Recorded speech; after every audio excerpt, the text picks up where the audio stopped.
kids from Ypsilanti, Michigan, put half of them into a preschool program, and then the other half, just lived their normal lives. And then after a year of that, both of those groups went back into the same public school system. And then every so often, researchers would follow up with these kids to see how they were doing, the two groups. They're following them still even now.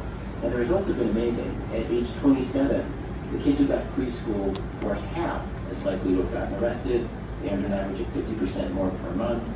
They were 50% more likely to have a savings account, 20% more likely to have a car. Preschool kids got sick less often, were unemployed less often, sentenced to incarceration less often. Other studies show similar results, not just for poor kids, but for other kids too. They do better if they have preschool. And the very first state to choose to make free, high-quality preschool available to almost every 4-year-old in the state, and then actually deliver on that promise, turns out to be a surprising one. In fact, only a handful of states have joined it. Alex Bloomberg reports that the story of how the state came to lead the nation in preschool access is all about getting away with it. Quick reminder before we start, today's show is a rerun from a few years ago. Since we did this story, as the details of Oklahoma's political landscape have changed. Here's Alex. The state is Oklahoma.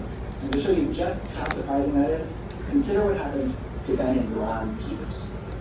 Peters was a freshman legislator in the Oklahoma State House of Representatives, a Republican. One of his party leaders, a veteran legislator, came up to him one day and said, the governor, also a Republican, appointed this task force to look into the issue of early childhood education. I know you just want to watch They TV, came up with don't some you? recommendations were put into this bill. The governor wants us to pass it. Will you be in charge? I was watching Misha chew up. And it was pretty mundane bill to start with. It's said public-private So with you. partnership, said a private foundation. Ron Peters said, sure. The bill seemed easy to pass and pretty non-controversial. There were no state funds involved. It was all private money. The idea was simply to set up a nonprofit